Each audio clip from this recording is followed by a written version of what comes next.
And good morning, y'all. Happy Sunday to everybody. Glad to see so many smiling faces out here in the chat. Well, in spirit anyway. I hope you all are smiling. For those of you who are watching this on a replay, just go ahead and scrub past this graphic that you're seeing right now. What I do at this point is I go live about a minute and a half before the show actually starts. And that's to let YouTube know that I'm here, I'm awake, and send out those notifications. For those of you who have clicked that notification bell, you know what I'm talking about. You get a notification when I push the button and go live. But it takes a couple of seconds for YouTube to wake up and realize that we are live. So we give it a little bit of time to send out those notifications. And I wait for the clock on the wall in the other room to stop doing its chime to let me know that it's the top of the hour. And then when it's finished and we finally reach the top of the hour, I come over here and I click the magic button and say, "Hey, y'all, happy Sunday to you. Glad to see everybody. Hope everybody is happy, healthy, and everything's okay. You've gotten a little bit of shop time, and we're ready to give it a good go." I'm going to have to dispense with greeting everybody personally like I used to do, simply because there are so many people here. It takes like 10 minutes to do it. And, I appreciate everybody. Thank you for jumping in. I really love the fact that you're here. This morning, I released a video that was very America-centric, but I'll get into that in a couple more minutes here and talk about that. Because basically the tools and techniques are the same for other projects, and they do apply to other projects, and I'll show you what I mean in just a few minutes.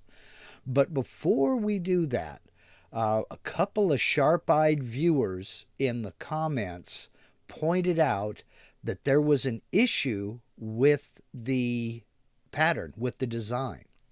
That I had all my vertical spacing correct, which it is correct, but the diagonal alignment was slightly off.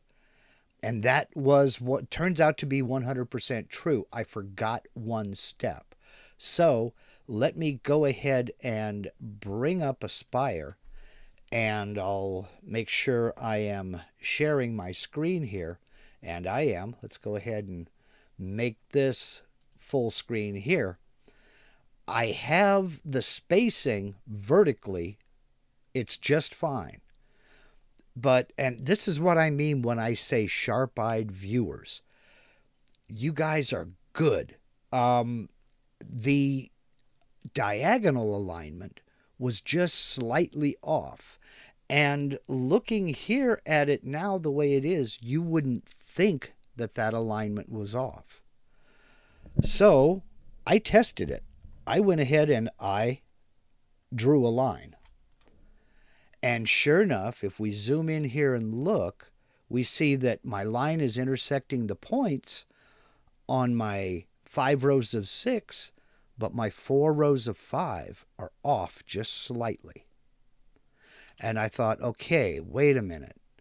So I went ahead and I drew more lines across all of the rest of these stars to see were they all off the same amount and in the same direction.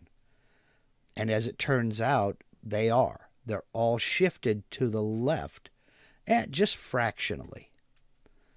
So how did I fix that? The first thing I did was I ungrouped the 50 stars. Then I grouped all of my 4 rows of 5 stars. Then I was able to shift those over so that they are all in alignment. Then I can come back and just delete all of these lines so that I don't have them there anymore. So with that taken care of, the pattern is now straight. The problem I had was I lined up this first star when I placed my first row. I aligned it with the center line in Aspire.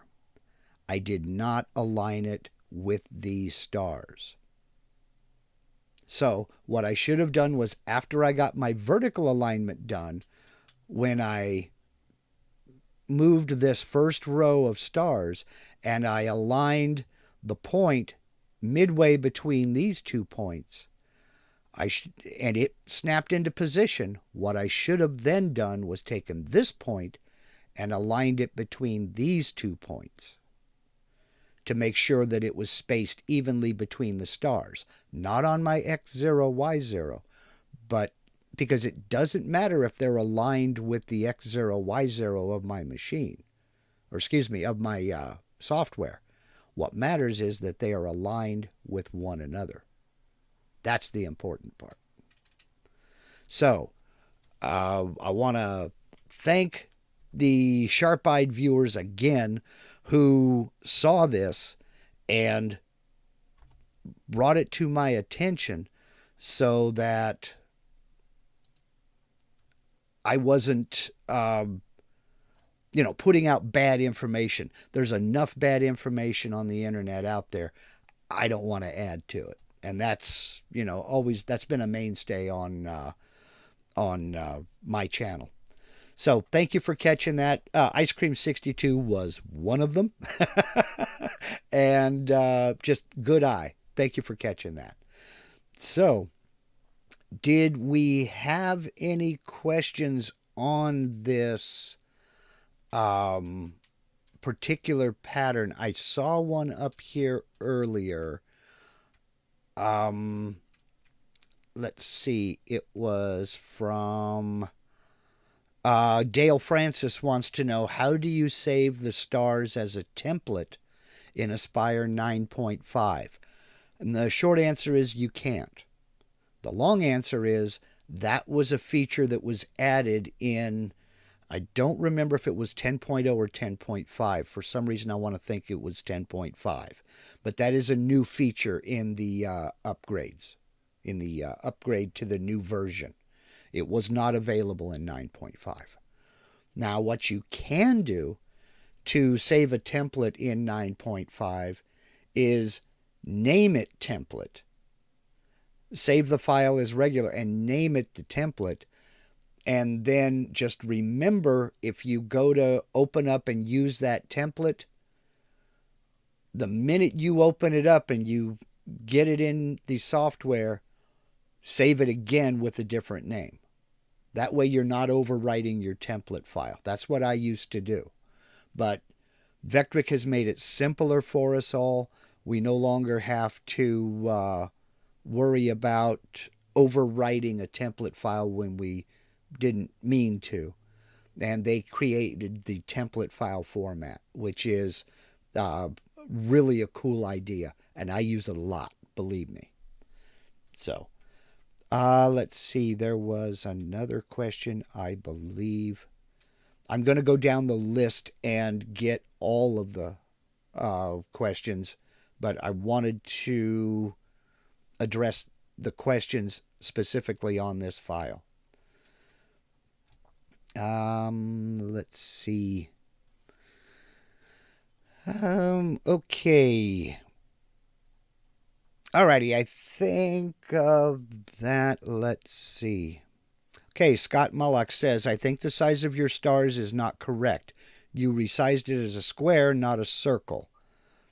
Well, I could go ahead and unlink XY and make sure that the height and the width are exactly the same. But if you look at those stars, they represent as a slightly wider than they are tall. If you were to get out a flag and measure the height of the stars versus the width of the stars, I think you'll see that it's the same. So,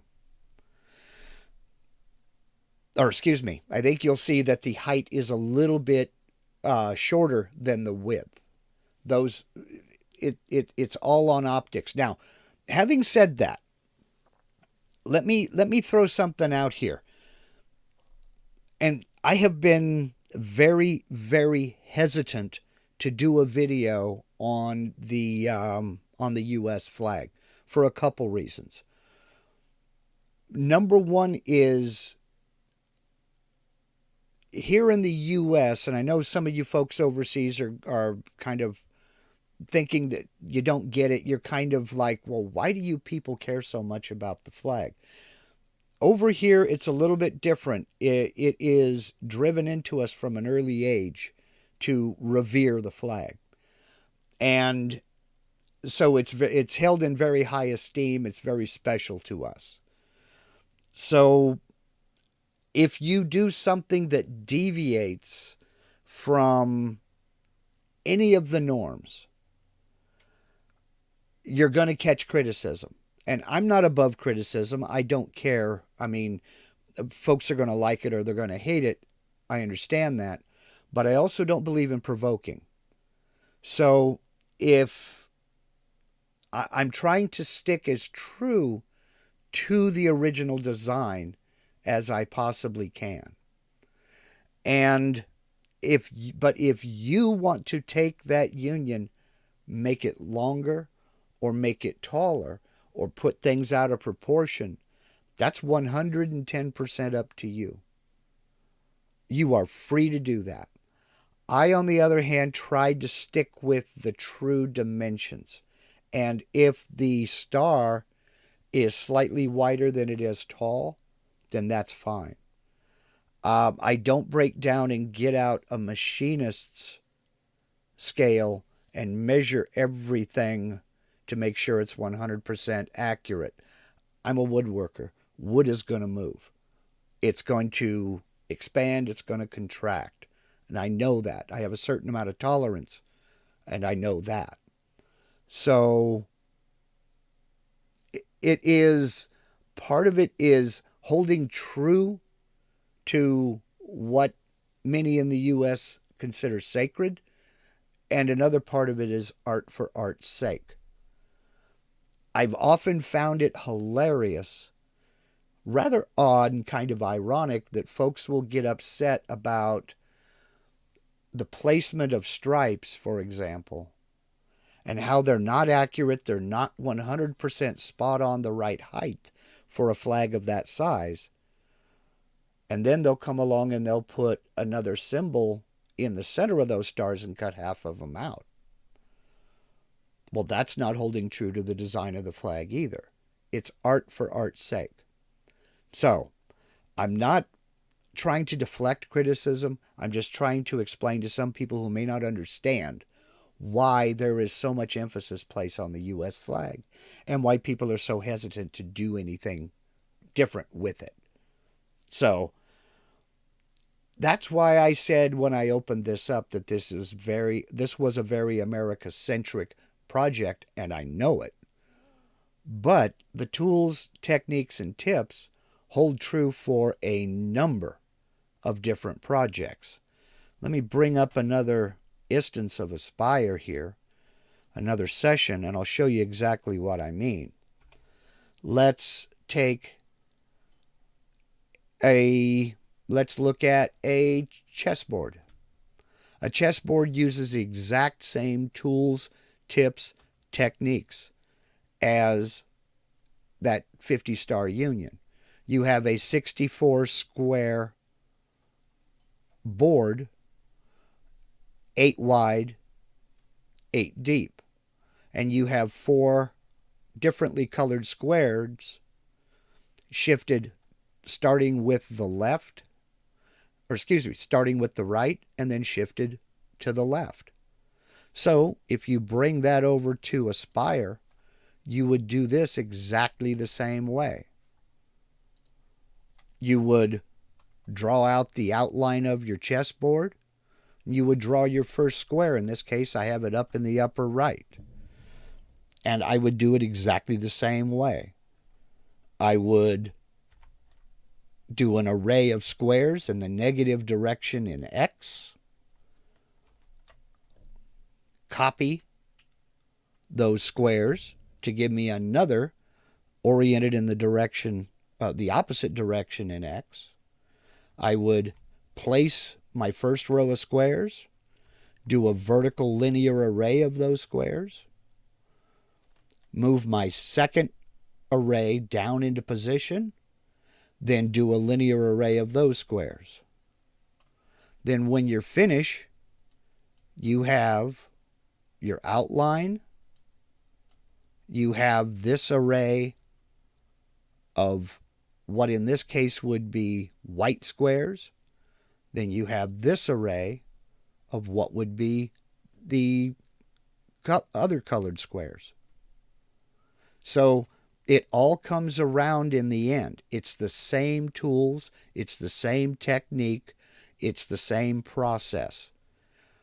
The overall importance of the pattern itself is less important than how you get to that pattern. So I hope that kind of explains a little bit as to what I'm doing, how I'm doing it, and why I'm doing it that way. And to be blunt, the flag was it was a direct request that I do that because the individual wanted to see how that was created. So, errors and all, I hope that answered that. If there are any other questions on that particular file or that flag, as far as sizing and everything else, you're free and open to make any kind of pattern that you'd like. If you want to expand those stars out to where they're 100% perfect within a circle, make your height and width the same, you're free and open to do that.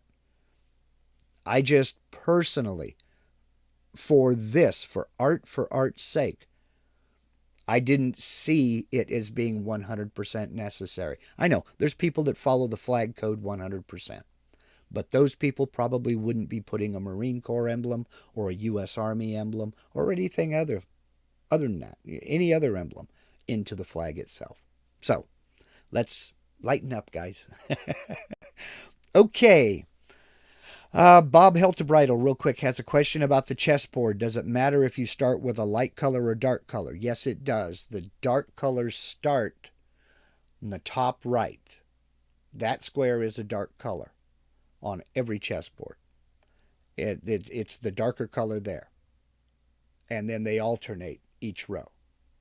So, there's your answer to that question. Now, let me go back up to the top and catch up with all the questions because there's been several. Let's see. Richard Canton wants to know, how do you add new gadgets to Vectric? Good question. I have not done a video on this. I probably should, but I'll be honest with you, I don't use gadgets. It's not that I'm opposed to them. It's just I don't do anything that requires a gadget yet. Number one is to find the correct gadget that works with your version of Cut2D, or I think Cut2D uses gadgets, Cut2D Pro, of Cut2D, V-Carve, or Aspire. You need to find the gadget for that version. Some of the gadgets for version 9 will not work with version 10 or above.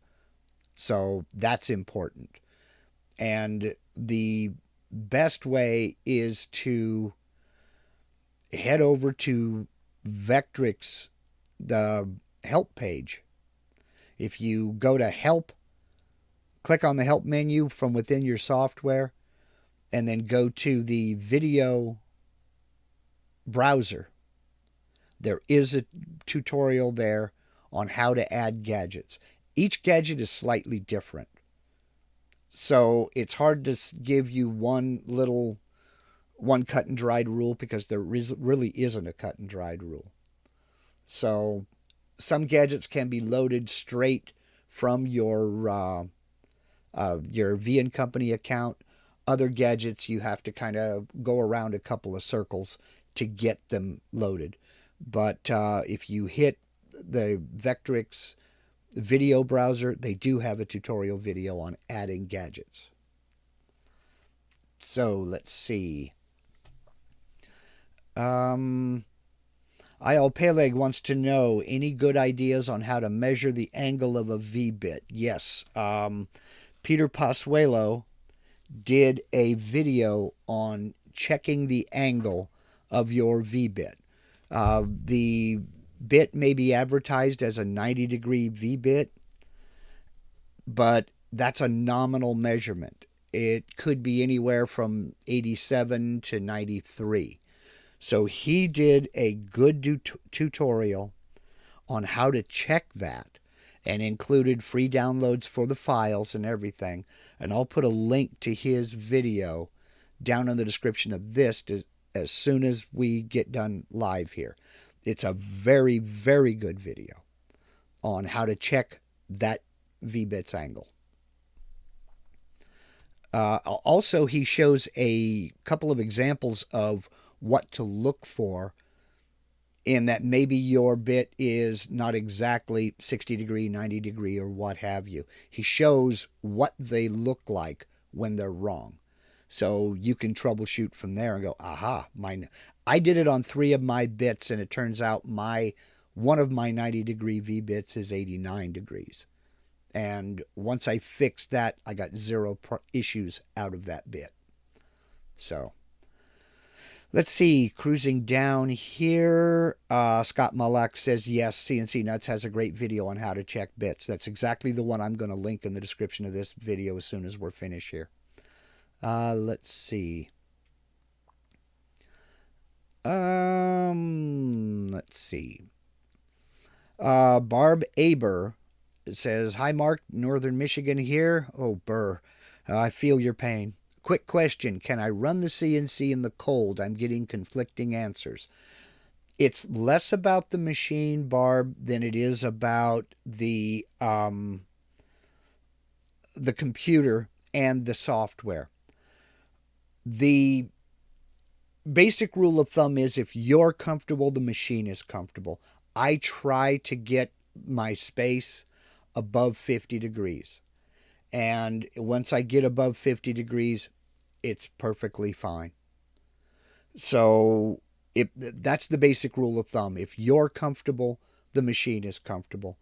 Also, when I first fire up, if it's a cold day, once I get everything above 50 degrees, I'll run all the axes through their full range of travel, just freehand with the keyboard or my little handheld controller.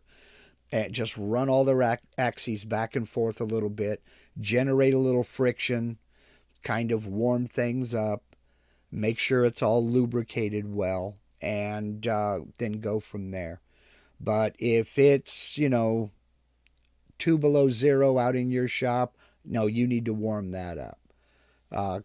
The electronics is more sensitive to cold than any of the mechanical parts. So warm everything up, get the shop up to, like I said, my target is 50 degrees, and anything above that is just icing on the cake. 50 Fahrenheit. Let me see what that would be in Celsius. Let's see. 50 Fahrenheit in Celsius would be 10. So 50 Fahrenheit, 10 Celsius. If you're warmer than that, you're golden. So let's go back over here and find you guys. Let's see. Let's see. Okay, we have IL and Ice Creams using trigonometry to figure out the size of stars. Go for it, guys. Thanks for doing the footwork for me. Let's see. Oh, come on. Get back here. Get down here to try to find... Okay, Chuck Hutchison says, would you show how to make a guitar fretboard sometime? There are plans for that. Without giving anything away, I know, because I'm there with you. The holy grail of home hobby CNC is to design and cut a guitar body, a guitar neck, and a guitar fretboard. I will attempt to get all those in this year, but I don't know.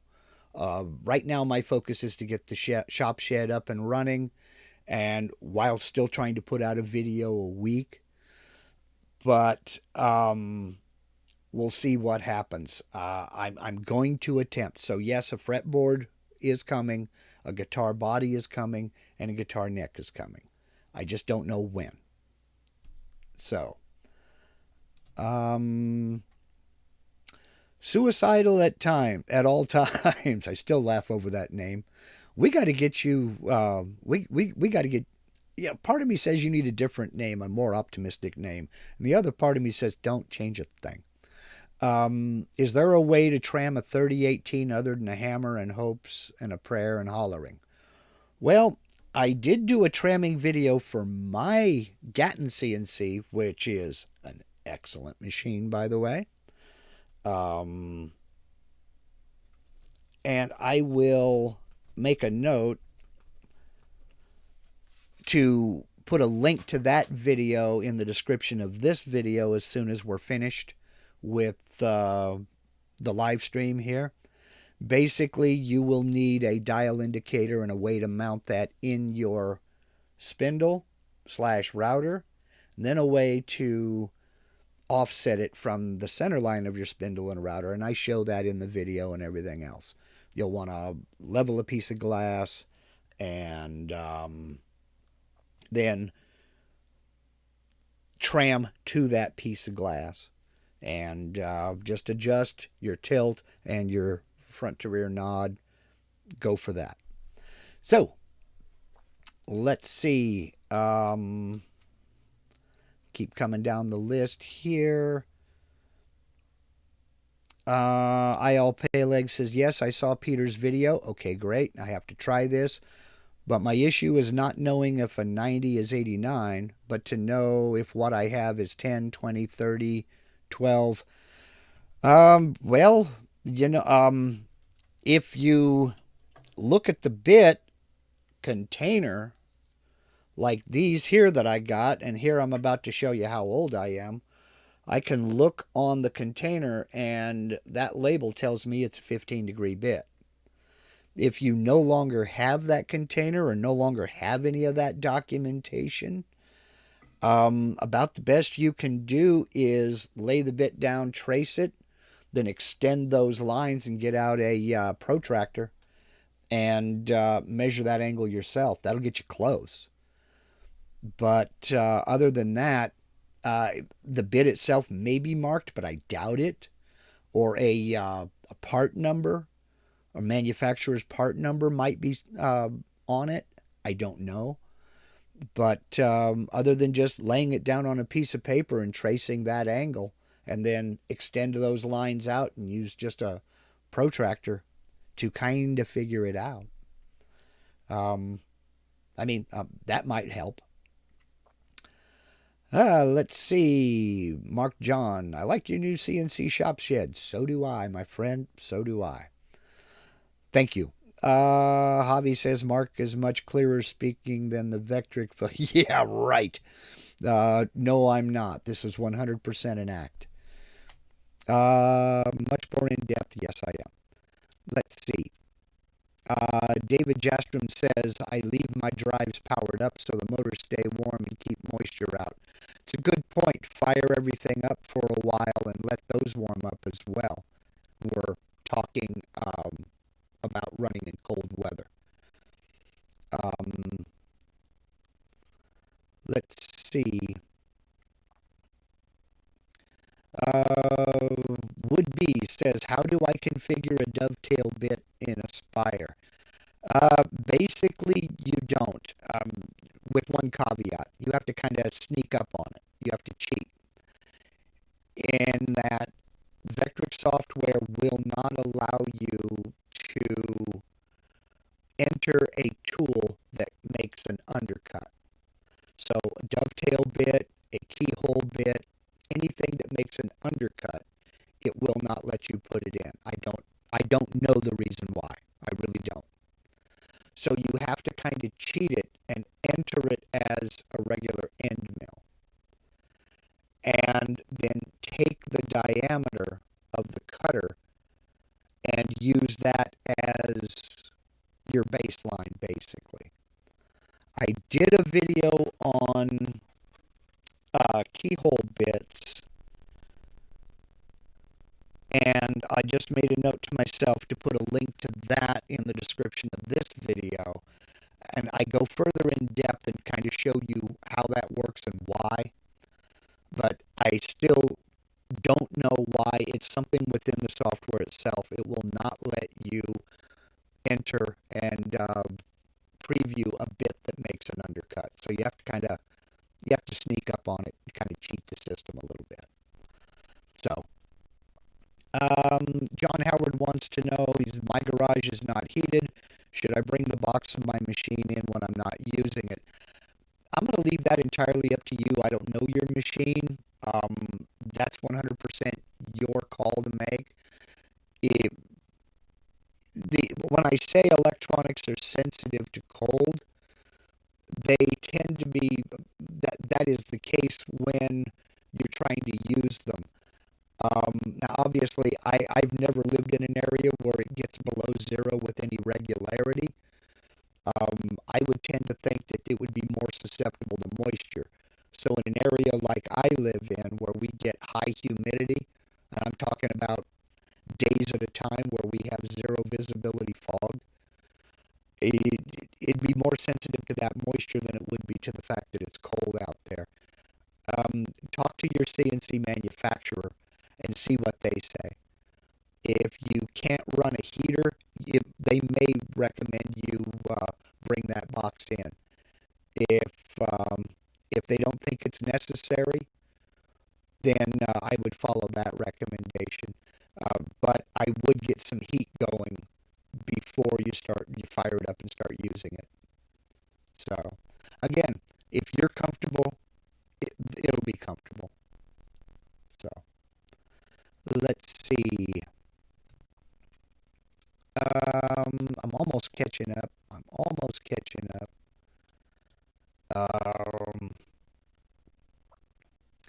Bob helped the bridle.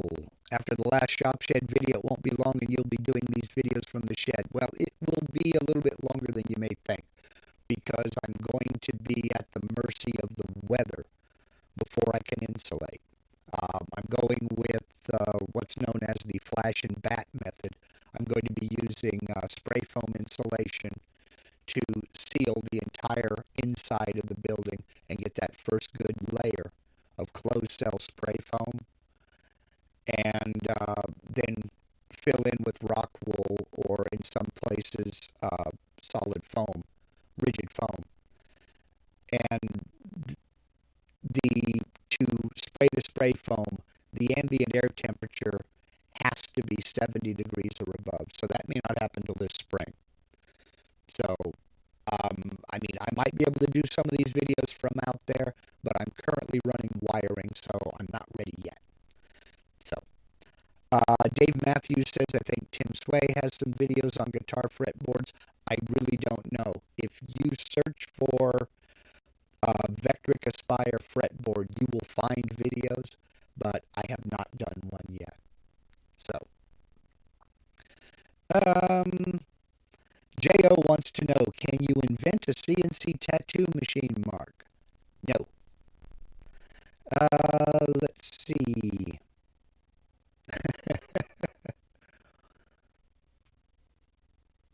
Let's see. Jim Hester says, looking forward to the trimming video and the guitar parts after I can play better. You don't have to play at all. Leo Fender made the world's most copied, world's most played guitar and could strum a few chords. You don't have to play guitar to build one. My grandson is my beta tester. He's the family guitarist. I play the stereo. That's all I can play. Let's see.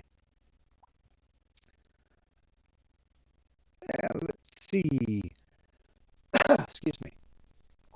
I'm getting a lot of suggestions. Audio issues. Audio issues. Great. Is the sound back up? Is the sound good now? Ah, boy. I don't know what's going on. According to everything I've got going here, my audio should be good. I love it when I don't catch these in time. Is my audio okay now? Here's hoping. It says that I'm, well, Steve sent me a message saying, no, my audio is not good. Well, I don't know what to say about that. Wow. Boy, I love these problems. Man.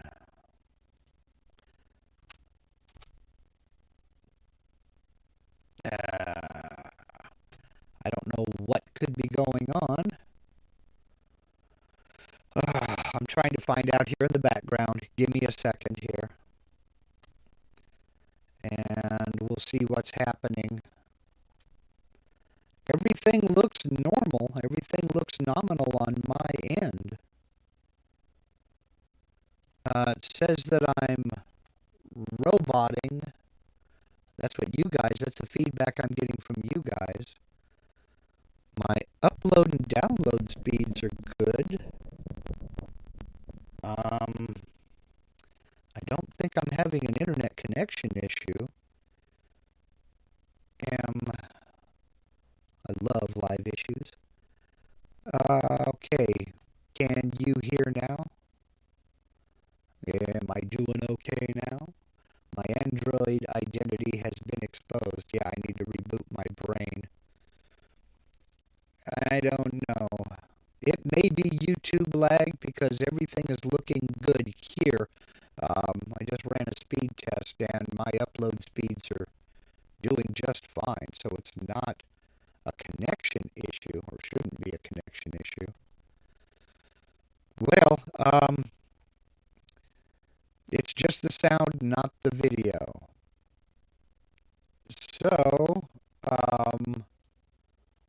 wow, now I just got a YouTube error saying that YouTube is not receiving enough video to maintain smooth streaming. As such, viewers will experience buffering. Okay, well, then I tell you what I'm going to do. I'm going to go ahead and back off of this. Shouldn't be my mic. YouTube is now giving me a error message. So let's go ahead and end this live stream here. We'll call it a route. If you folks can tolerate it, I will say one more thing.